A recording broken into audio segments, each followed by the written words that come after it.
You got to kind of dive down to build up, where you want to be at.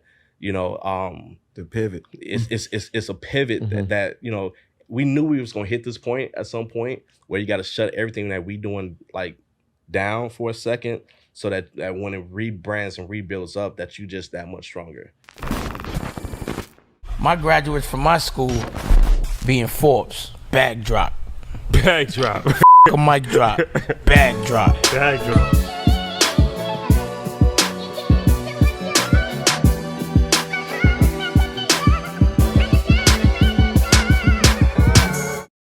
All right, guys, welcome back. EYL. This is going to be an educational and interesting episode. So I always like to tell backstories of the episodes before we actually get into it. So we were in Chicago a few months ago. At what event was that? The Men's Summit? Blueprint. The Blueprint Summit. The Blueprint Men's Summit, right? Yeah. Yeah. Dope event. And we were in, they had like a holding room, which was in the tower, like an apartment at the time. So like a holding room, yeah. So, no, a holding room sounds crazy. It's definitely a penthouse. It was fly. Green room. Right? Green room. That's what it was. It's a green room. It was nice. It's the best one I've been in. I'm just saying it's a green room as far as that's what everybody's sitting. The talent was there for sure. So so we was meeting a bunch of people, a few of our friends from Chicago, and then I met Mark, and he had introduced himself to me, and it's kind of like the East Side Golf situation where people always ask all the time, like, how can I get on the show?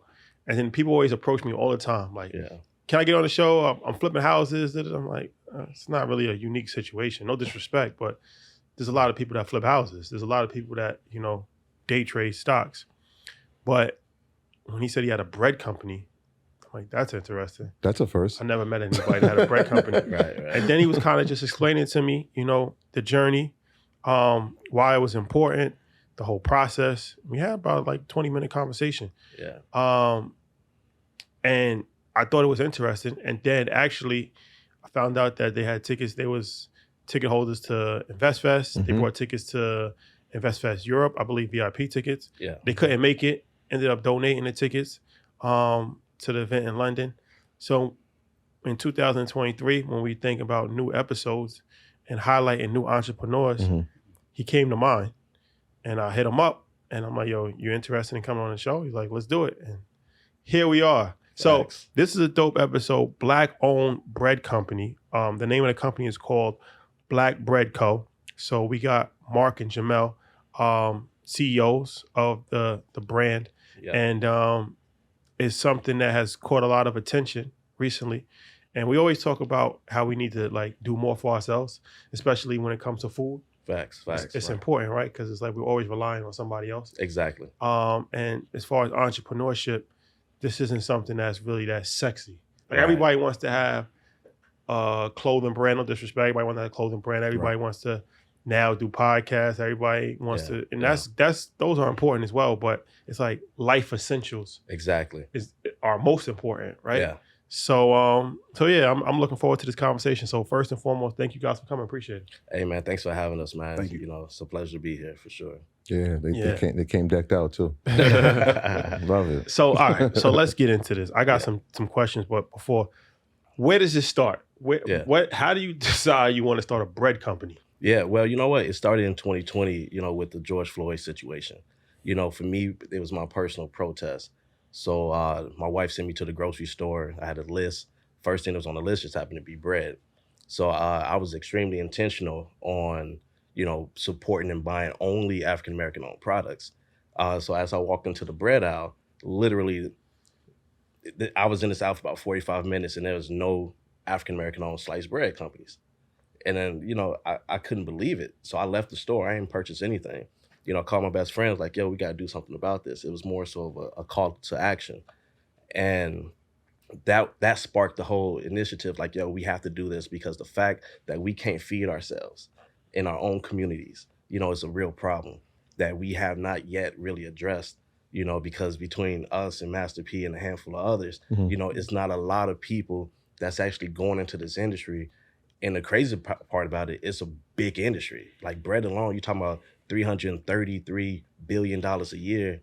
That's that's in this bread industry that we are not tapping into. And from there, the Black Bread Co. was born, and so we got started. So he calls you. What's this conversation like? Because I could imagine calling Shadi and saying like, "Bro, we got to start a bread company." He's gonna be like, "All right, whatever." Right? But how's this really gonna work? We know nothing about bread. We've never been in the food industry. At the time, you're doing something completely different. Right. What's this phone call like? Well, honestly, it was quick, bro. So the main thing is, for me, it's founded on our friendship, our brotherhood. I know my brother. Mm-hmm. I know how he thinks. I know how he moves. I know how he operates, right? Yeah. So when he called me, for me, it was quick. It was already a done deal. He called me. He was excited. And I know when he has an idea, it's a grand idea. It's something big. It's something, in my opinion, that not the average person or the average mind would think of. So that's one. He always comes with high-level ideas. And then two, it was a crazy idea. I knew he was going to do it. Yeah. And you're not going to leave me out if you finna go do one of the greatest things I've ever heard of. Mm-hmm. And then instantly my mind went to, okay, how can I add value to this thought, to this idea? He's bringing me something at the time it was intangible. Like we didn't have anything. We didn't know anything. Right, mm-hmm. But at the same time, I look at myself and I take pride in being able to, one, make something out of nothing, but I can see things and I take pride in executing and getting them done and making them tangible. So those skills lined up in terms of us, being friends and us being, our backgrounds in different industries. But it was a done deal from jump, just because of who brought it to me, to be honest. So, all right. So this is 2019? 2020? Yeah. So what's the steps? All right. So you decide that you want to have a bread company because you go to the grocery store, you can't find any bread. Yeah. But what happens after that? So for an entire year, so from that time until February, we literally did all the research. We hired attorneys. We wanted to do a search and see, was there actually a African-American owned sliced bread company? We didn't want to, say anything that wasn't true. And also we was doing the research on what it takes to have a bread company, right? And so one thing that we knew for sure is we ain't know how to bake no bread, right? Especially like no mass producing bread. So first thing that we secured was, a chef. We had to find someone that's able to, put a recipe together, make some bread, and a high quality loaf of bread. So we knew what we wanted. And I think that's the key, is to really map out and know what you want, what type of quality that you're looking for. We've been eating bread our entire lives. So we know we don't want a bread that's going to tear, that's going to be cheap and flimsy. And at the same time, because it's the first African-American owned sliced bread, we wanted the highest quality, period. Mm-hmm. Because a lot of times, unfortunately, we get hit with the Black people don't know how to do business, right? Right. We get those stigmas and things of that nature. So we had to make sure that we represent well. And so after we got the chef, we had to find a manufacturer, or what we call a co-packer, right? That can take this product, formulate it, and then start producing it. And then they can produce it at a, high, quantity, things of that nature. And so in that, as you imagine, it's a pandemic. No one's taking face-to-face meetings, right? So it took us a long time to find a co-packer. We finally found one out in Wisconsin that was like, yeah, just come on down. We'd love to hear you guys out. And so like during this meeting, the guy being in the industry for over 40 years, he said, listen, I just got to tell you this.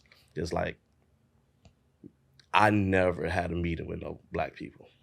He's like, I never sat across a table with no Black people talking about no bread. Mm-hmm. And he said, if you guys going to do this, he said, to be honest with you, y'all going to have a lot of people shook in this industry, because y'all can go from here to here and, matter in no time, because what we found out is the industry, they know we're going to take, our portion, but they don't know where it's going to end and where it's going to start. Mm-hmm. So when he said that, we just kind of like looked across the table at each other. It's like, we know it's going to be pretty big. Yeah. Mm-hmm. And then after that, we did a couple of sample runs.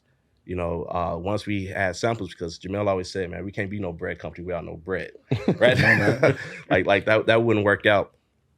And then once we had the bread, we tasted the bread, it was right. We all approved it. We all signed off on it. And now that we got the bread, now it was in Jamel's ballpark as far as marketing it, getting it out here.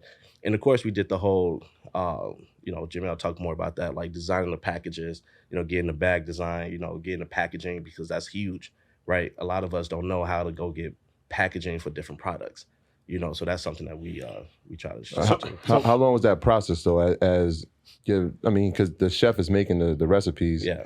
I mean, I'm sure you went through hundreds, if not maybe thousands of times.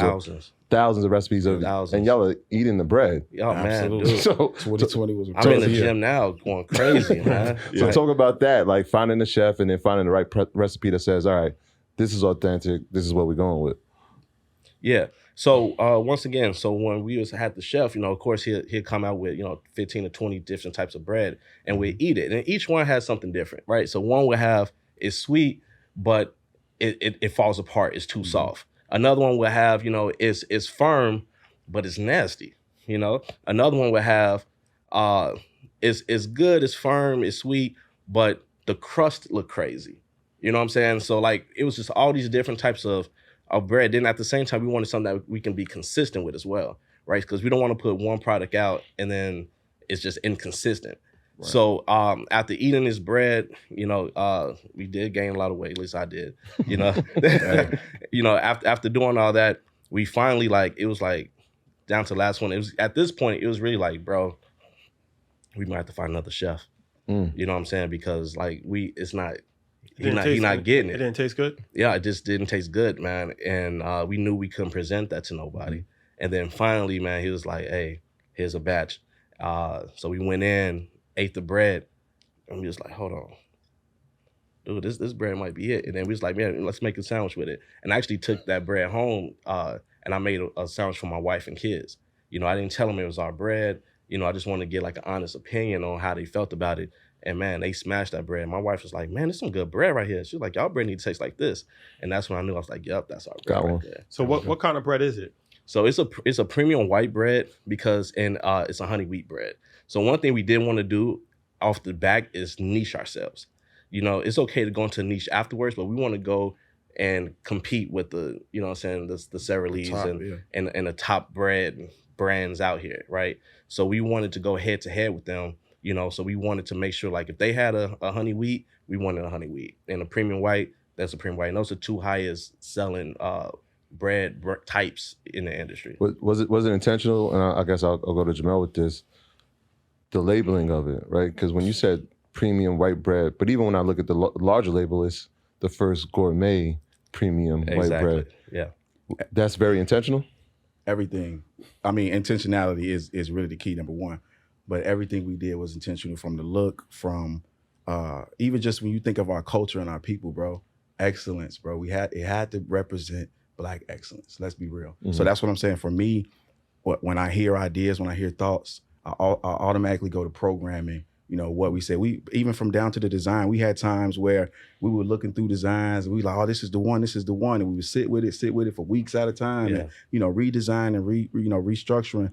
And it was just one point that I didn't want to be a sore thumb. I didn't want to kill the vibe, but I was like, I went back to the beginning, and I remember Mark saying that this bread, our products, have to sit on the countertops of a Diddy or Jay-Z. It's got to be in their homes. We got to get to that point. Yeah. And I stopped and I looked at one of the packages one weekend. I was just at home, and I gave Mark a call. I was like, man, I hate to do this. I hate to be that guy. Yeah. You know what I mean? Because I don't want the energy to be off or anything. But I'm like, we got to go back to the drawing board, bro. Yeah. We got to go back to ground zero. We got to go back to scratch in terms of design until it's right, until it's what it is. Black excellence. So that's down to the bags, the black and gold. Just bringing that royal, that excellent vibe.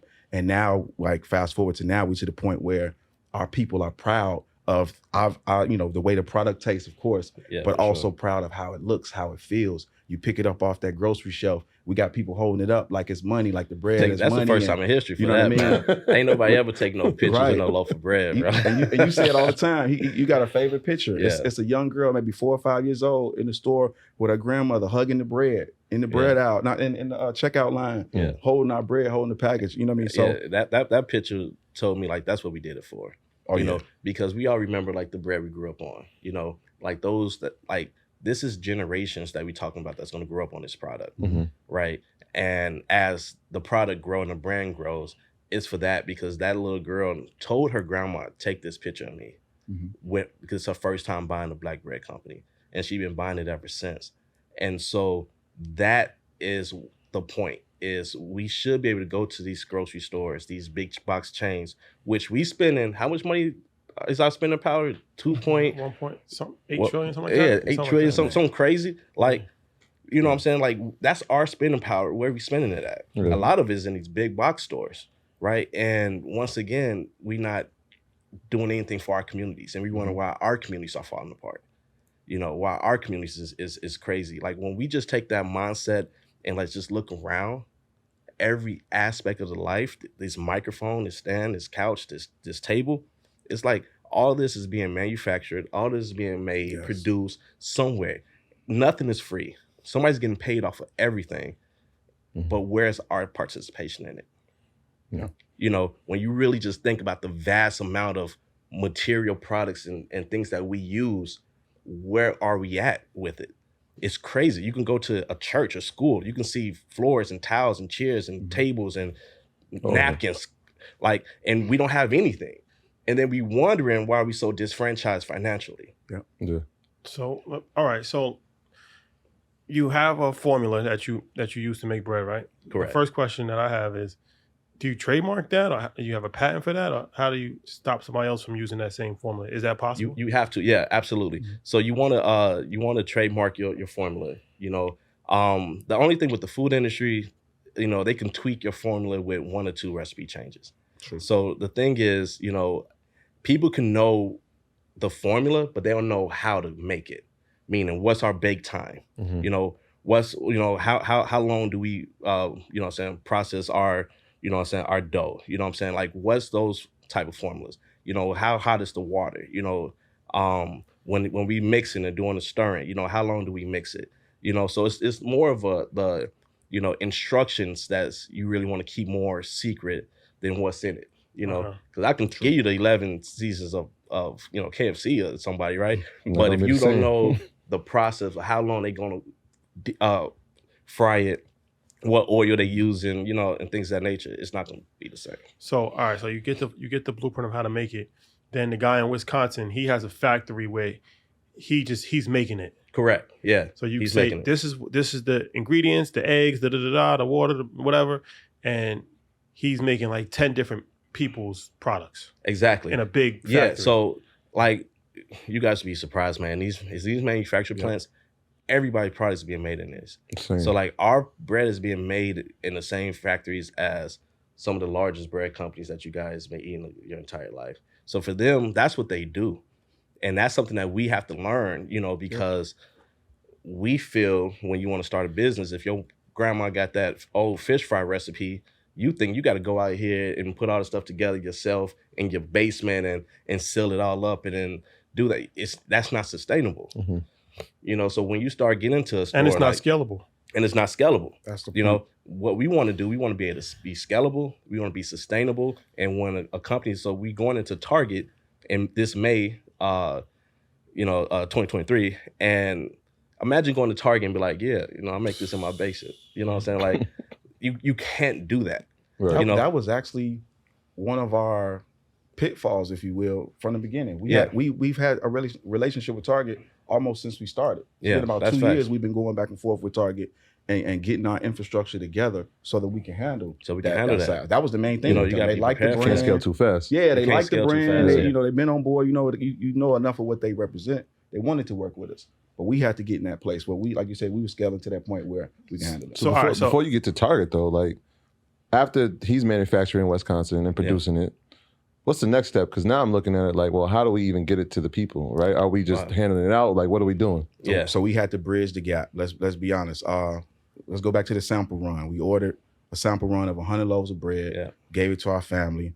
Our now brand manager, Star, Connect the Stars. Shout out to Star. One time for Star. One time for Star. She actually, she knew we were prepared enough. We had taken a year.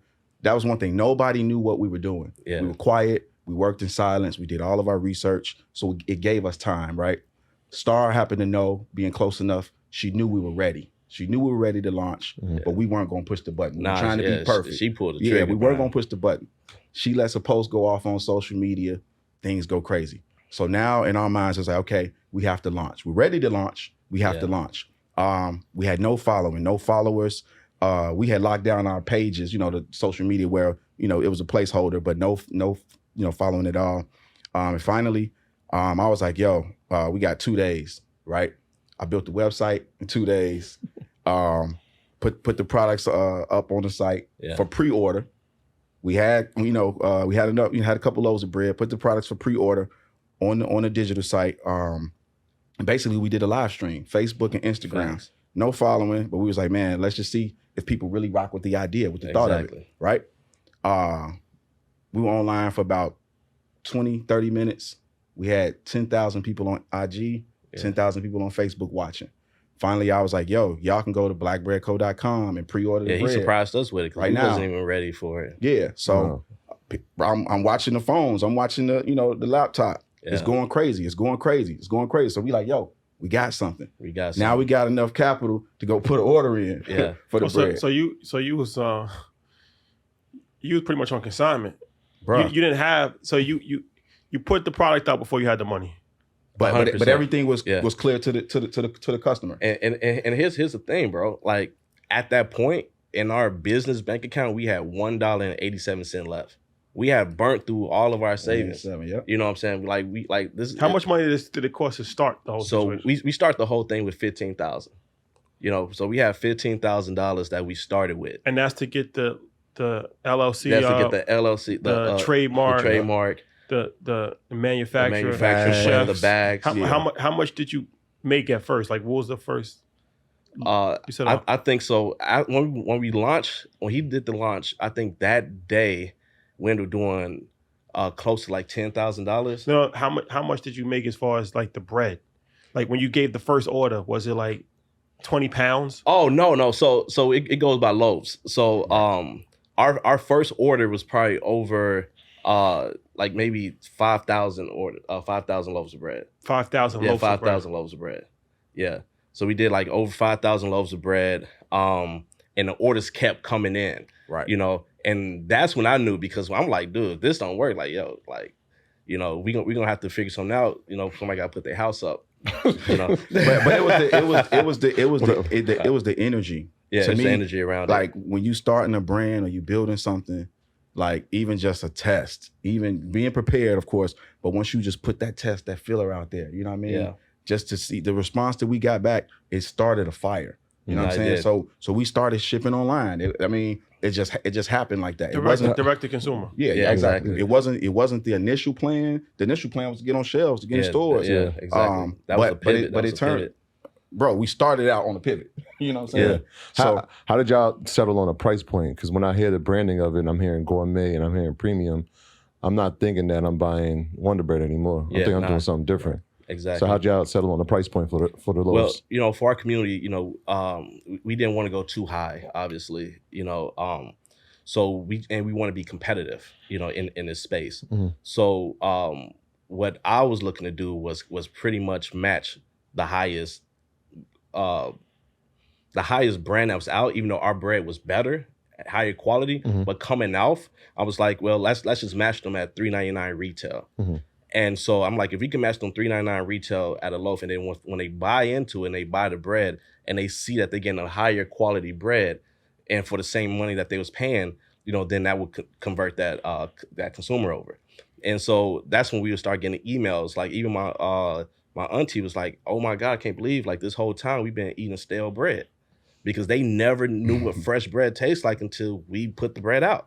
Because the way we was doing it is, it's in the stores within 24 hours of it being made. Mm-hmm. You know what I'm saying? So it's a fresh bread. It's not just sitting there, just being stale. You know what I'm saying? And it's a very high quality bread as well.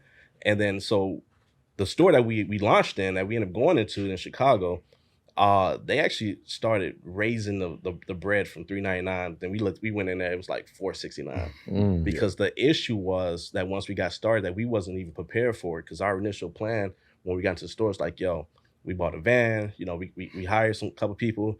We gonna go in, we gonna fill these stores up, you know, once or twice a week and keep it going. But when I tell you, like, the bread was flying off the shelf, where we, like, they calling us back like 2 or 3 times a day. Yeah. I'm like, bro, we can't do that. Like, it's impossible to hit all these stores 3 or 4 times a day because it's selling out that fast. You know, they told us that we, out of all the products that ever came in there, that we sold 4 times more than any product that went in today's stores.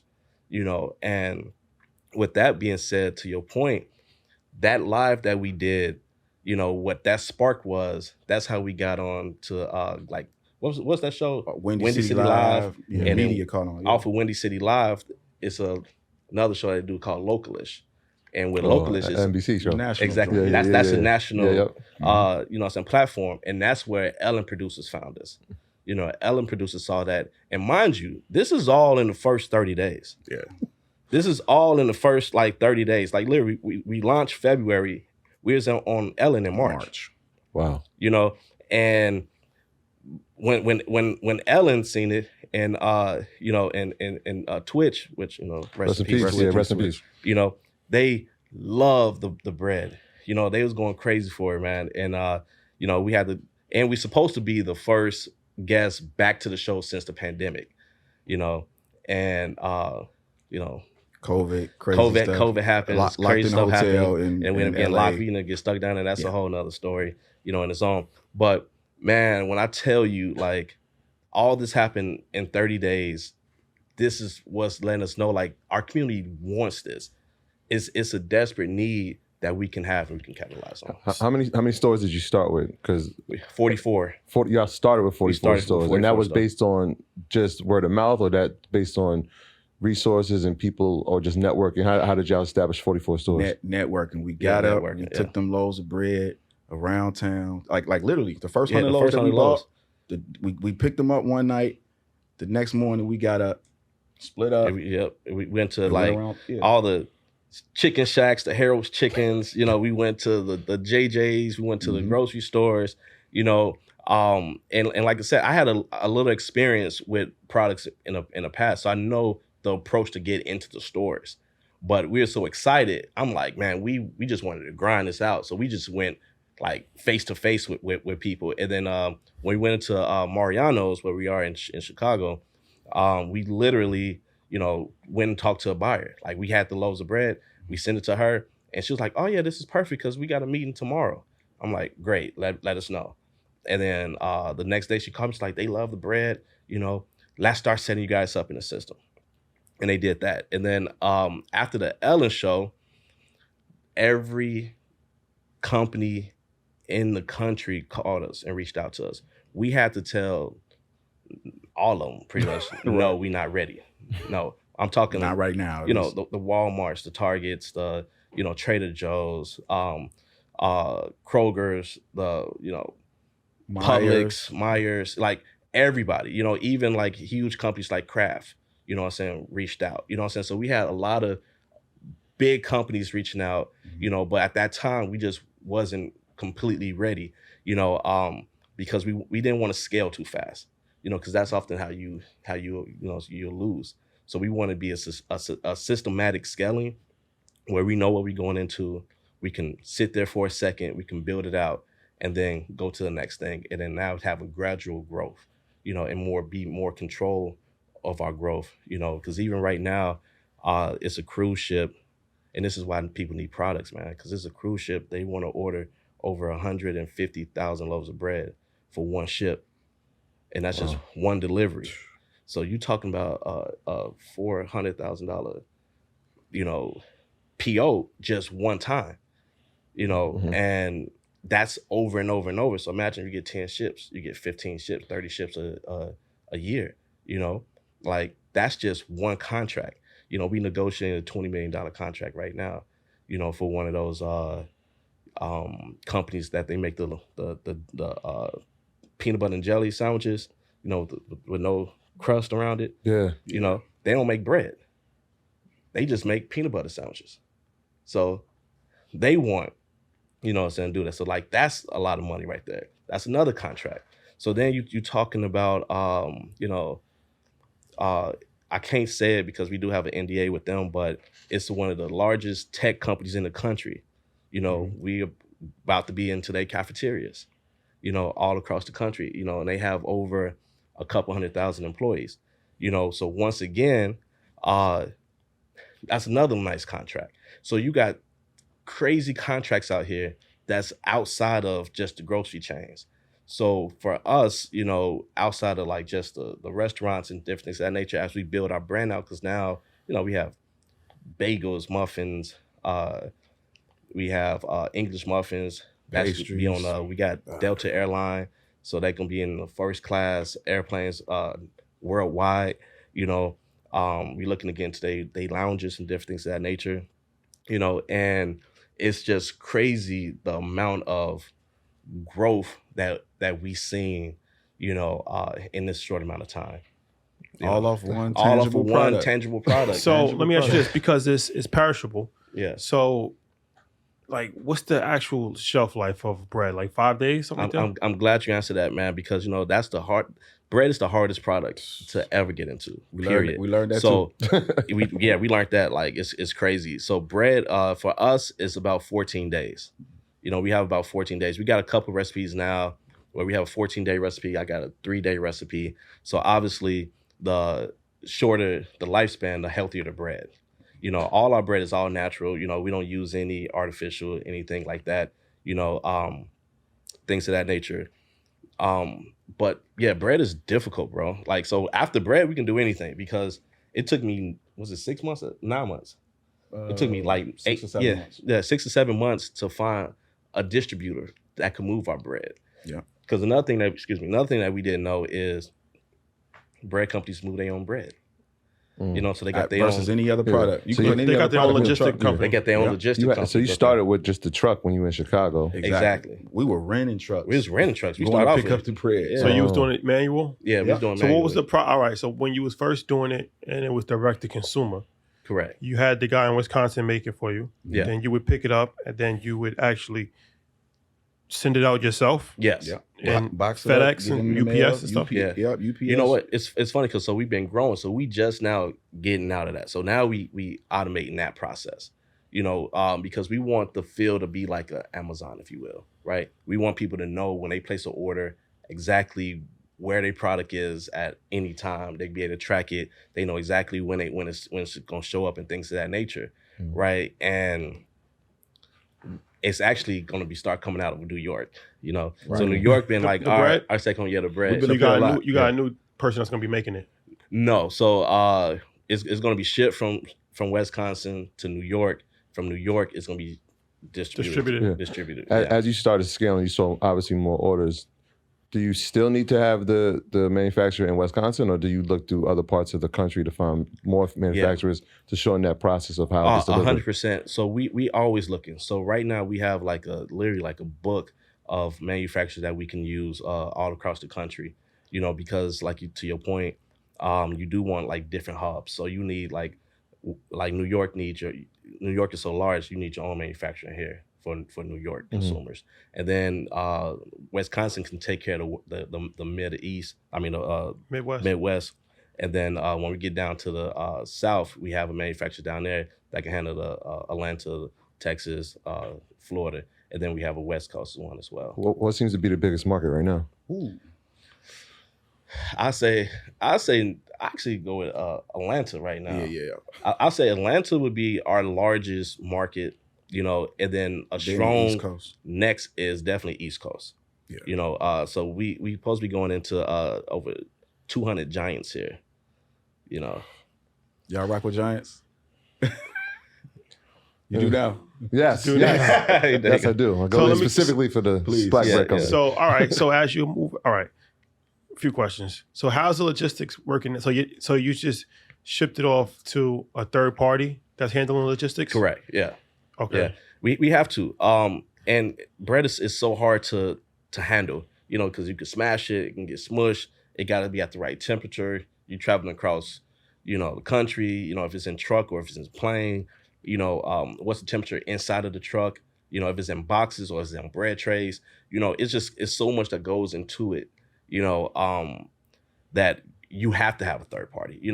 Even for us, like one thing that we want to do, we want to keep our company thin. We don't want to, grow too crazy and start handling too many things. A logistical company, that's its own business within itself.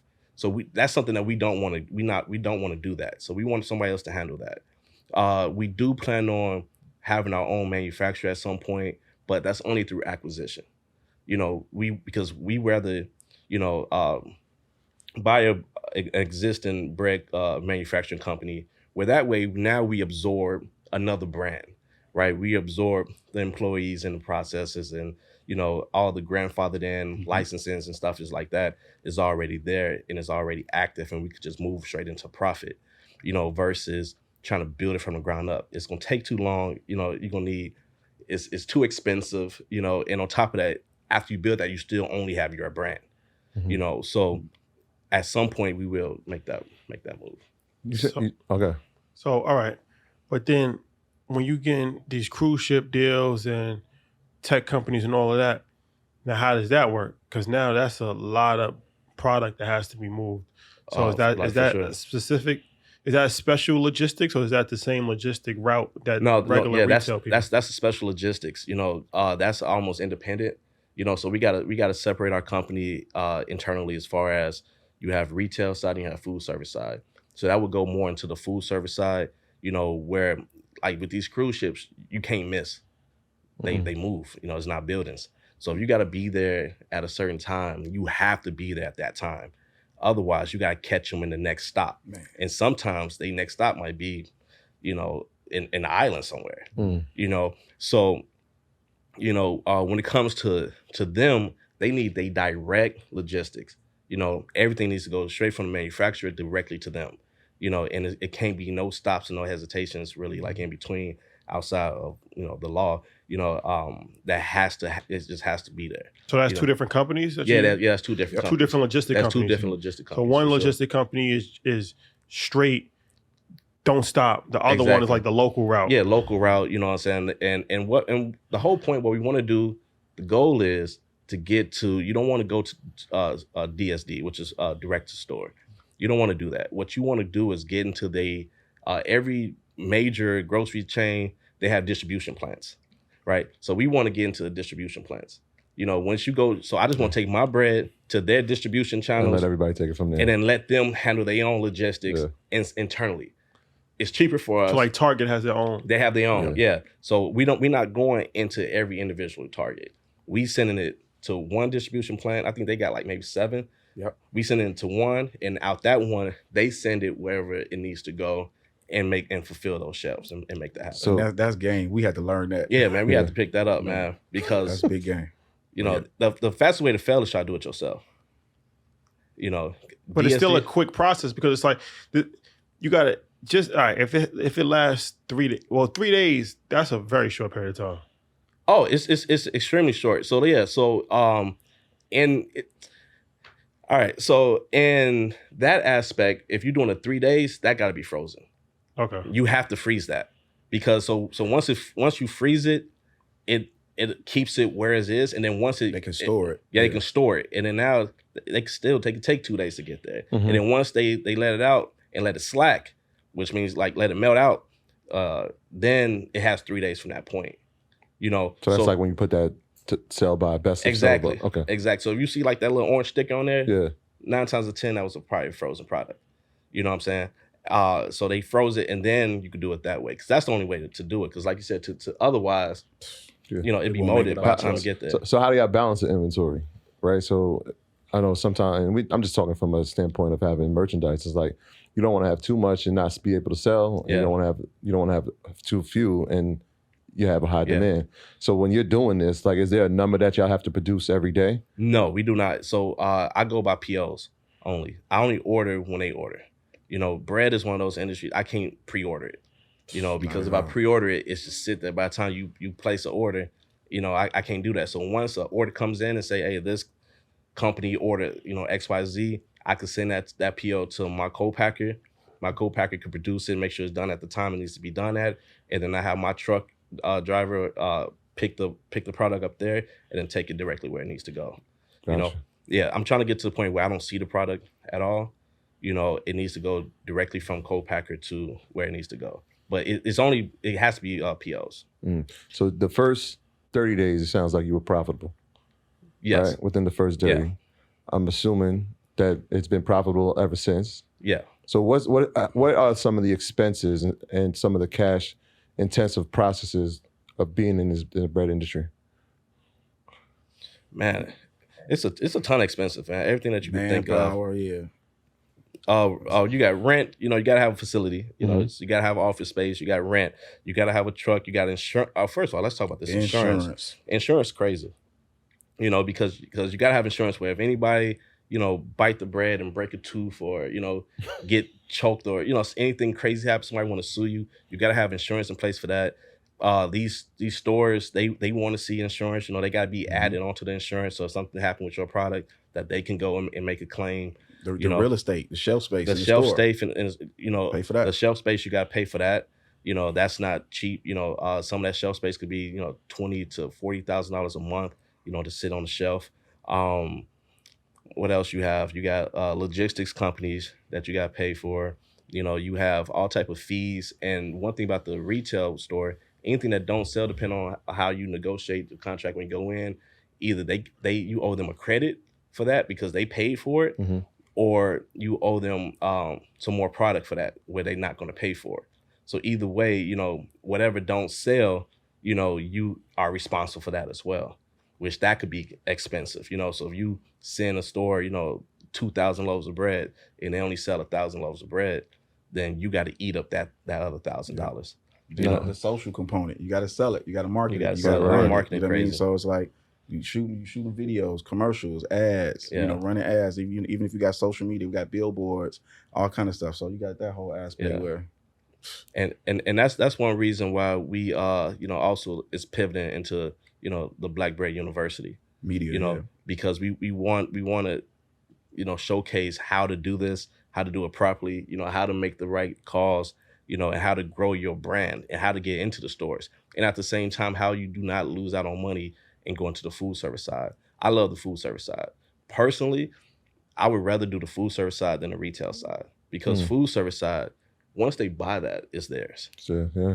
They don't return it. You know, you guys probably been to buffets and all the food is out, you know, in the different sky lounges and different things of that nature, right? If people don't touch it, they can't take that back. Like, hey man, I ain't selling. Nobody ate these eggs or whatever it is. You know, so they just throw it away or you know, give it away, and they reorder. You know, versus like I said, with retail, they could come back as a buyback for sure. When you said something about the retail space and having shelf life, and I think we had a couple of conversations where you have to pay depending on where you want to be on the shelves. Yeah. Is that a store by store cases or is that like let's say a big retail chain like Target? Yeah. If I'm paying to be on the second shelf in the bread section, I stay on the second shelf in all Targets. Yeah. Or is it store by? How does that work? So it's store by store. So a lot of these stores, they have their own process of how they doing things. Sometimes they'll give you the space. And if you want to do something extra, like if you need more space, then they can charge you for that extra space. Or if you want like a end cap, you know, end caps is where you want to be because that's where a lot of the high volume is drawn because people are passing down the aisle. You know, everybody don't go into every aisle. But if you walking down and you know, past the aisles, those end caps, you know, people picking those end caps gets up. You every time. Exactly, every time. So like if you want that space, sometimes you got to pay for that.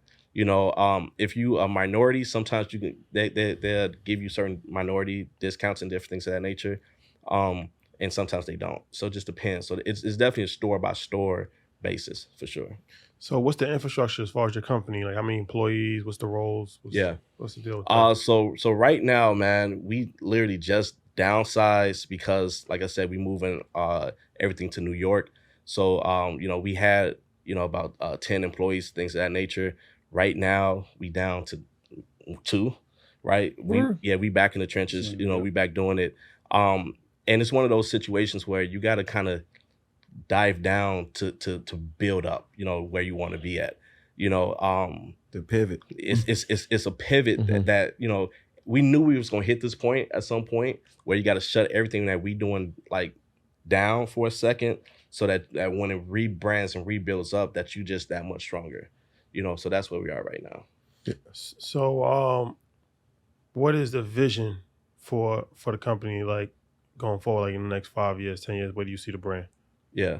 So in a realistic sense, man, the next 10 years, I think it's going to be in every grocery chain, store, in the country and even around the world. Like, we haven't talked about some of our international contracts, but, and I also feel it's going to be in every, at least not, most of every restaurants.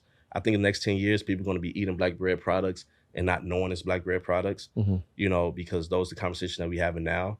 For example, we're about to be in, a lot of these stadiums, through Levy restaurants, and that's another one of those things where you eating a hot dog or a cheeseburger, or you at the McCormick place, something like that. More than likely, it's going to be a black bread bun on there. Like, as y'all were talking, it made me think, because you said the peanut butter sandwiches, and I automatically thought schools. Yeah. And so Absolutely. I'm thinking, has that been a conversation that you had, especially coming from Chicago, 100%. especially being a black-owned company, even New York City, where we're talking about health. Like, I was a health teacher. Yeah, right. And so imagine having a company that's coming in and talking about the healthy choices that they have and healthy alternatives. Have y'all spoken to chancellors of school districts about bringing that into the bread into 100%. schools? Institutions, definitely. And even that like from the tangible products, being in the schools and actually serving the youth like that, we also want to be in the schools physically ourselves, educate. It's time literally for us to continue to just reach into that next generation of thinkers and just opening our minds to what we can have and what we can do. So again, we really just want to be a picture of that and be active on the ground. We got information from our lived experiences from starting this business and doing other things, but now it's really just time for us to actually lock in and be physically in those spaces and grow and educate our people as we educate ourselves, and just build more people, more things like this. And also as well as like prisons. I was about to say, that was my next question I was going to ask you. Yeah, like prison contracts is big contracts, and at the same time, they deserve healthier options as well, to be able to eat well. And that's one unique thing about bread. And I pray like a lot more of us get into this industry, because it's so many opportunities that, we can't take them all, and they out here,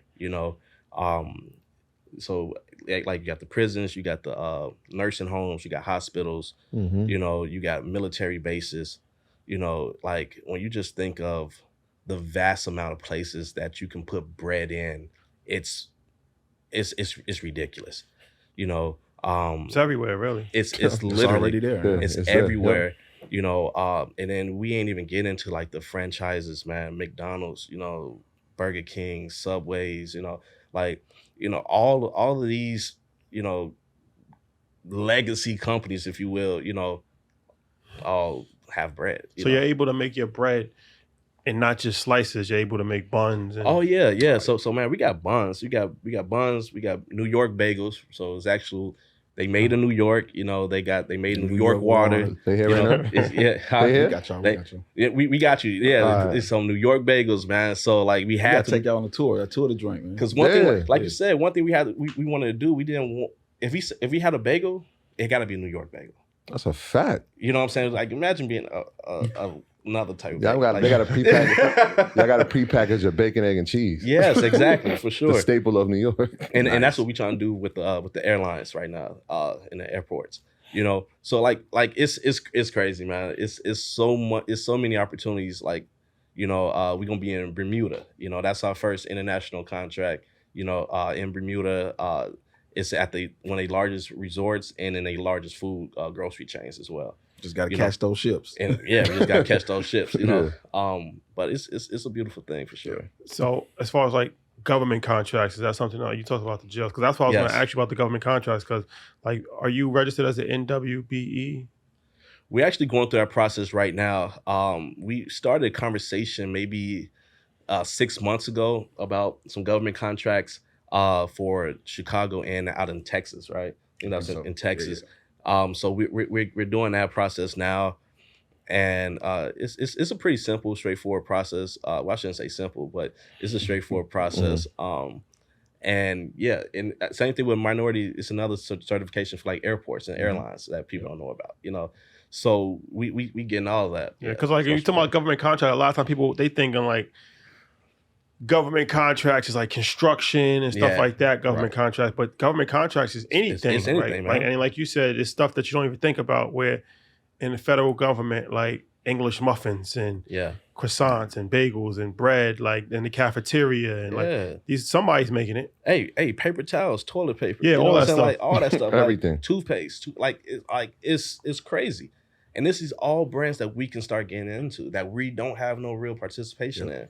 Because nobody's thinking about it. Because no one's thinking about it. Like I said, everybody's thinking about the high level, sexy, I want to do construction and all that stuff. But it's like, and that's important too. But like you said, nobody's thinking about toilet paper. Nobody's thinking about toilet paper, bro. Imagine if you had toilet paper in 2020 when all the stores was going crazy and we was almost running out of it. Hand sanitizer. Hand sanitizer. The gloves. People went crazy with that stuff. Like these companies, man, you can still be low key. Like you said, everybody want the sexy, everybody want the Instagram appeal. But the reality is like, dude, this is for real generational wealth. This is for real true building. This is something that you can pass down to your kids. And at the same time, every company's not meant for you to pass down. You got to have exit strategies. Some things you might want to just build up and then sell. Yeah. You build a brand around it, you build it up, and you sell it, and then you build another brand. Yeah, that was one of the questions I had for you when you were saying that there's companies that were reaching out. Yeah, and you was talking about the retail space, and I heard craft, and I'm thinking like, are they looking to acquire the company? So have people approach you to say, we like what this brand is, we can see where it's going, we want to be involved? Listen, man, the first 3 months, the largest bread company in the world, man, reached out to us. Their acquisition team reached out to us. Is Flowers brand? Nah, they bigger than Flowers. Wow. And they was looking like taking us out to dinner. Yeah, taking us out to dinner, and so trying to like, hey, how you guys doing? Because once again, they don't know how big our piece of the pie going to be. Because once people hear about the brand and they see it in it, like I say, it's followed by high quality. So I'm not with you support me just because I'm black and you black. Support the brand because it's a good brand. If you like it, you like it. If you don't, you don't. But 9 times out of 10, you're gonna like the brand. Was it a battle with coming up with the name? Because like when you said niche earlier, I'm like, is it niche by naming it the Black Bread Company? Did y'all like go back and forth with it, or you say, what, this is something we have to decide on? We talked about it, of course. Personally, I kind of stayed quiet because, again, I sit back and I listen to the conversation. I feel like it's already, whatever you're creating, it's already been created. It's already in the atmosphere. So for me, I just kind of sit and I listen and I observe. And we kept saying, we're starting the first Black bread company. So for me, it was like the versus a or anything else. It's we are the first Black bread company. So we are the Black bread company. Anybody else can be whatever other company they want to be, but we are the Black bread company. Just in that sense of, to me, it represents strength. Just the word Black, it represents just being strong, being bold. Like we say, we're bold and fresh. So I got it. Like, to me, that's just what it was. Everything I kept hearing kept bringing it back to Black Bread Co., the Black Bread Company. Yeah. So and also like right with that, the niche is Black people. We're the only people that think of a race when we say Black. Just FYI. We anytime somebody say Black, we the first one to think of people. Other individuals they look at Black as a color. It's a color. And Black is a color. It means luxury.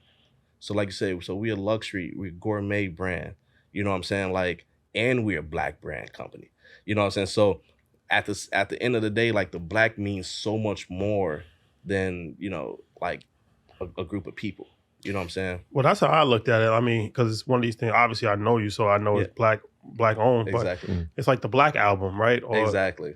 Right. Black labeled, like, or your business is in the Black. Like, it's like if it was the Red Bread Company, right? Exactly. It's like, so I don't necessarily think that because it is something to consider as far as you don't want to pigeonhole yourself to just Black people. Right. Exactly. But when I think of like the Black Bread Company, you don't necessarily automatically have to equate that to black people. Exactly. Right. Like Exactly. you said, it's a color. Yeah, exactly. And you want to make sure you're not offensive, because at the end of the day, it is a business. We want to make money.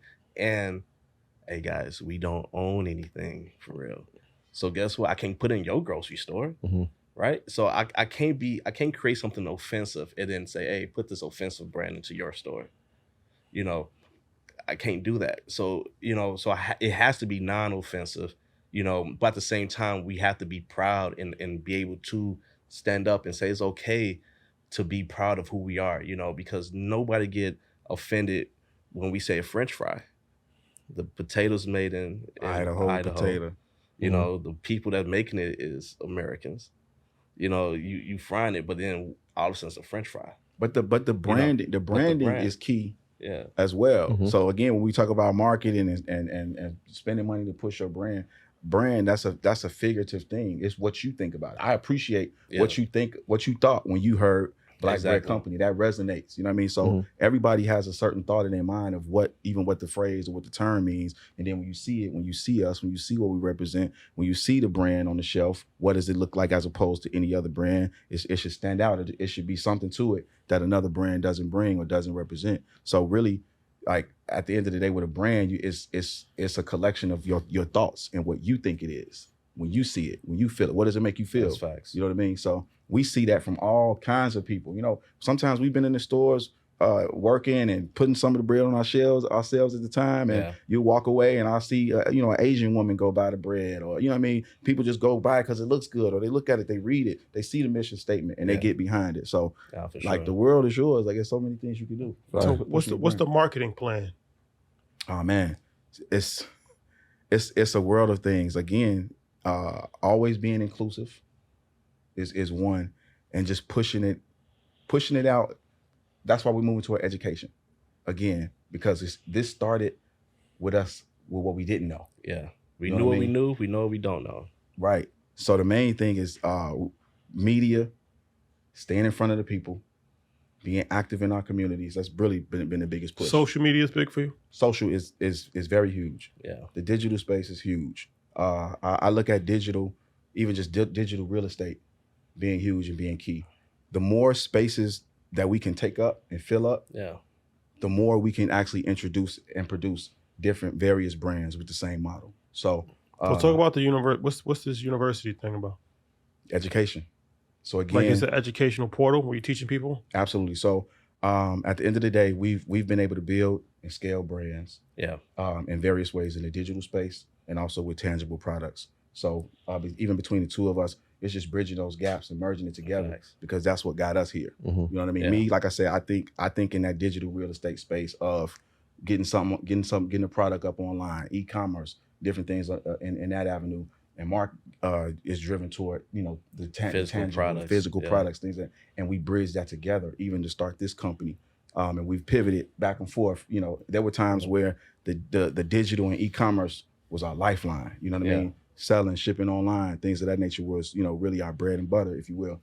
And then now there are times where, okay, we on the shelves, bro. Yeah. You know what I mean? We got food service going, and that's been a lifeline. Yeah. So just bridging those gaps and building that community where we can learn and grow together and educate our people on tangible products, being in these spaces, building things and realizing all of these things around us. It's an energy to it, and somebody's making money off of it. Somebody's generating revenue off of all of these things that we use. You know what I mean? And just becoming a part of that. And we got 3 ebooks too. That we dropping this week. As well. Black Bread University, mastermind your business. Yeah, exactly. So y'all documented the process as y'all were going through the journey. 100%. You have to. Because this is, you got to have your blueprint. You got to know how you started. You got to be able to see even your mistakes. Like, I love failures. People might get weird with that, but failures are my favorite lessons to learn because those are the lessons that you don't repeat. Those are the mistakes that you don't repeat, and you grow from them. So anytime that, there's an opportunity to jump out and to fail, I'm excited about it. A lot of people, they'll fail and they'll kind of walk away. For me, okay, that's one way not to do it. Or, if I would have done this time, it would have been, that much better. So even with the past businesses that I had, all of them made money, however, they all failed in different ways, and then all of that I learned I could put into the Black Bread Company, and it's doing crazy numbers, right? Because I've made so many mistakes, mismanaging money, misdoing this, like you do that, like, what I'm saying, as a young entrepreneur that you don't get taught how to do business, and as we learn, we want to teach, and even if it's just one person that we can help, that's what we're looking to do, and then, like I said, merging that physical product to digital, I think that's how you keep a physical product independent, where the world is going more towards digital anyway. A lot of people ordering their groceries online. So if you order your groceries online, like we have subscription based, right? Now you can take bread off your grocery list. Your bread gonna hit your doorstep. You're gonna be, what I'm saying, you're gonna have that when you ordering the rest of your groceries, it's already there. So if we had, you got, like I said, a hot sauce or a barbecue sauce that you want to go to market with, you can have your physical product. But one thing I would say, let's strengthen up, make sure you have a co-packer so you can, on demand, when it's time to grow, you have that option. The issue is, like I said, we want to do it ourselves. You cannot do it yourselves. That's how you get stuck in your business. You want to work on it. You don't want to work in it. The moment that you start working inside of your business, that's when you get stuck, because if you're not working, you're not making money. Right. And if you're not making money, you're not able to really scale. And if you're not able to scale, then what are you doing? You should be able to scale up, and sometimes you got to scale back. Then you can just to scale up even higher, right? So the breadwinners are the people that are inside of the university? Is that how that Correct. works? Shout out to the breadwinners. Yeah, shout out to the breadwinners. So Okay. the breadwinners is our community. Those are the individuals who support us, who help us, and then we pour back into them as well. So we really big on, giving back. We really big on, going to schools, talking with the kids, mentoring, shout out to, Dr. Eric Thomas, he took us underneath his wing, Oh yeah, he told me about you guys before. ET. Yeah. Shout out to ET. Yeah, shout out to ET and the team, CJ, yeah, they took us underneath their wing, you know what I'm saying? And so when he go to different schools, he invite us out. He was just in Chicago last week, and doing it at a church. He invited us out. We had bread at the church. It was a good time. He gave an incredible message. And we love that. We love being connected to the people. Even like we have like homeless communities, in Chicago. We don't just go and like give food and just, like sit stuff, because they don't like that, man. There's a lot of rodents and rats and all type of stuff there. So we go and ask them, what do they need? They need heaters in the wintertime, little self-portable heaters that, they can't burn themselves up. If anything touch it, it cuts off, right? Tents. They need tents, they need, some thick clothing, things of that nature. Sometimes they need soap, they need toothpaste. They need the same things that we need, but a lot of people don't take the time to go and talk to them. So or a gift card for a restaurant. Exactly. They don't get welcome in restaurants because they want hot food. So we go to different restaurants and buy gift cards and then just go there and just pass them the gift cards out. So when they ready to go eat, hey man, take this.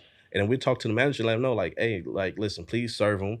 They come in, place their order, even if they got wait outside, so they don't, like mess with the other guests. It is what it is. Just we want to make sure that you guys serve them, and oftentimes, we haven't had an issue so far. So you guys merch too? Yeah. This is the merch, man, right here. So yeah, we got merch, Black man. Bread University. Jackets, Black Bread University hoodies, hats. I like the jacket, man. Thank you, man. Dope and You got to fresh. get the brand, right? Dope and fresh, Hey, man. let me get y'all sizes, man. We got y'all. Got you. We got Appreciate a it. collaboration. Appreciate it. So, all right, man. Well, this was dope, man. I appreciate you guys. Before we leave, let the people know, where to follow you, where to order the bread, website, social media handles, all that. All day. Well, we got Black Bread University, so that's blackbreaduniversity.com. Black Bread University on all social media. I'm Jamel Lewis Music on all social media. Yeah, I'm Mark Edmond. I'm Mark V Success across, I think, majority of media. Yes, sir. Yeah, Black Bread University. I got one last thing for y'all.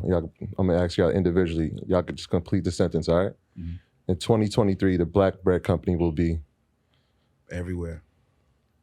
In 2023, man, the Black Bread Company will be amongst the top of the bread companies for sure.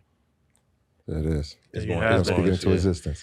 Get your daily bread. Get your daily bread. I love it though.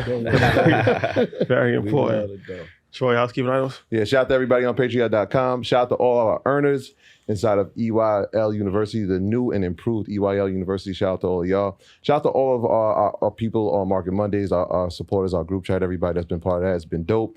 And shout out to you, man, everybody that's been tuning in to Earn Your Leisure, making it the #1 place for everything in the world of business and entrepreneurship. We greatly appreciate y'all and thank y'all. And shout out to everybody supporting the merch. I got my earners brand on. Shawty got his access to liabilities. And shout out to these gentlemen. This has been really dope. I had an aha moment. It felt like it was a trucking episode when I was like, you don't realize that this is a business. Mm-hmm. And I started thinking about all the places that bread shows up in. So this was one of those ones for me. Thank you. Thank you, man. Hey, shout out to Connect the Stars, man. Without her, we couldn't be here. So thank you, Star. Appreciate it. Yeah, for sure. Thank you guys for rocking with us. We'll see you next week. Peace. Peace. Yeah. All right, man. Thank y'all. Thank y'all. My graduates from my school being Forbes, bag drop. Bag drop. A mic drop, bag drop. Bag drop.